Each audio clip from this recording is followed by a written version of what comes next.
Welcome to Gamescom. We're here at the 2K side of things, and I'm talking to Adam, and he's going to introduce himself and then tell us a little bit more about Borderlands 2. Yep, my name is Adam Fletcher. I'm product manager at Gearbox Software, and we're here at Gamescom showing off Borderlands 2, and I'm stoked for the game. I hope everyone else is stoked for the game. It's going to be great. The queues inside for it seem rather long. Everyone seems to be dying to get their hands on it. Yeah, it's pretty insane. We've had like 3-hour lines for people wanting to check out the game. We're actually showing off an area that people have never played before. We've had some people in the press play it, but we've never had the actual fans play it, so we're kind of stoked. Okay, do you want to tell the guys a bit more about it?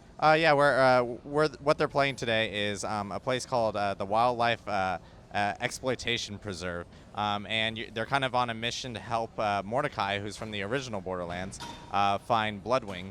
Right. And see if he can figure out where he is inside this giant preserve for animals and creatures with Pandora that Hyperion actually runs. And Hyperion is run by the new antagonist for Borderlands 2. His name is Handsome Jack, and he's been doing different experimentations and stuff like that. And Mordecai wants you to find where Bloodwing is, so you can rescue him and help him out. It's really quite interesting to see the original characters playing a part in this one, because it makes it feel even more truly like a sequel, because you see a lot of companies that, they call it a sequel, but it's completely different. Yeah, it's really awesome because the story kind of takes place like 5 years after the end of the original Borderlands, and a lot has changed, and Pandora is completely different, and you're kind of learning about what's occurred in the past 5 years with the original Vault Hunters as you're playing these 4 new characters. We have Maya the Siren, Salvador the Gunzerker, Axton the Commando, and Zero our Assassin. They're kind of the new Vault Hunters, and you're helping out Roland, Lilith, and the rest of the group with their specific tasks in hand, because they want to help take Handsome Jack down, because he's kind of got this oppressive hand on the whole world. And while you're doing that, you're finding out exactly what's occurred in the past 5 years with each of those guys, and kind of learning more backstory from the original Vault Hunters. Yeah. So of course, with Borderlands 2, Borderlands 1 had insane amounts of weapons and loot and all kinds of stuff. For Borderlands 2, you've really kicked it up a notch. Yeah, it's pretty insane. We actually back this past summer at E3, Borderlands 1 received a Guinness Book of World Records award for most guns in any video game. And it was weird because they actually went through and they counted through. Someone took the time to count through pretty much every gun that's out there, and they came out with some sort of number or a number near it, which is 17.5 million or something like that guns for the original Borderlands. And in this game, we actually we wanted to step it up, and what we did is we actually we took the old gun system and we kind of redid it. You'll find that manufacturers are much more distinctive now. You'll see manufacturers like Tediore, who was from the original game. You can now fire the guns, and then they have the fastest reload speed, and what you can do is you can just take the gun, you can just throw it away, and then it'll digistruct back into your hands and just kind of appear. But what's cool is that when you do throw it away, it kind of turns into a grenade, and it can actually the more ammo you leave in a magazine, the more damage it does. There's other manufacturers that have their own traits. Bandits are always going to have huge clips. So less reloading for those guys. Hyperion gets actually more accurate the more you shoot it. So you'll see the actual reticle actually gets smaller and smaller as you fire it. So it's really cool.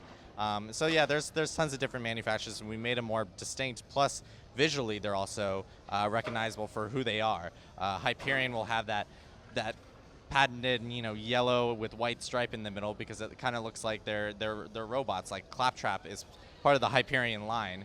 And so you'll actually get guns that look like Claptrap's type of design, because he was a Hyperion robot and those are Hyperion guns. Yeah. So our goal with the guns was to expand it and make them more unique, more diverse. And I'm pretty sure people are going to be able to notice that and see it in Borderlands 2. So in the first one, you had some crazy weapons, getting outside of the different makes and models and how many numbers, but you had things like multi-rocket shotguns and all kinds of insane things. Can you share any of those from 2 that we can look forward to? I know that people are going to be able to see some really, really insane guns. our gun designers, like we Matt Armstrong is back in the office, and he's one of our designers for our guns, and and Kevin Duke, who's our concept designer for the guns. Those guys like really put in a ton of effort to like handcraft each of these weapons, and they made some insane combinations. I mean, I can tell you're still gonna see like crazy shotguns that shoot gyrojet, ammunition back at enemies, and sometimes there'll be up to like 12 rounds, just 12 shells going at an enemy at once, and you'll just see like 12 small rockets come out of a shotgun. So yeah, there's gonna be crazy things like that, plus way more. I don't want to reveal too much because I want people to experience them and go like, what the heck is this? You want to just tease them. Yeah, exactly. So there's gonna be some really cool stuff. I'm really excited. Of course, the other thing that's changed between 1 and 2 is that this time around you're taking a much more serious approach when it comes to endgame and replayability and all that kind of weird stuff. There's a lot of stuff we've been working on towards like an endgame goal plus replayability for people to keep jumping back in. Something that we actually did show off behind some closed doors here at Gamescom is a new endgame boss that people will be able to experience after they actually get through the original game. His name is Terramorphous the Invincible. He's kind of like, if people remember from the original game, during the Secret Army of General Knox, we actually came out with this raid boss named Cromermax. Yes. He was this huge, giant, purple crab-looking creature. He was extremely difficult and usually required a group of people. I mean, we had some hardcore guys that would figure out solo, ways of taking him down. But Terramorphous is very much like Cromermax, but I would say much more difficult. He's gonna. Our designers always joke, going like, they're probably going to be cussing out, all the players will be cussing out the designers as they're playing through them. And we actually demoed him this week, and he's a new endgame boss. He's going to have his own unique loot and his own unique loot tables that are going to, so that people can actually continue to run them to get those specific drops. So it'll be a lot of fun. It'll be good. He has a quest attached to him as well that just says exactly how serious you are. Yeah, the quest name is called You Will Die and then seriously in parentheses. Yeah, so you will die, seriously.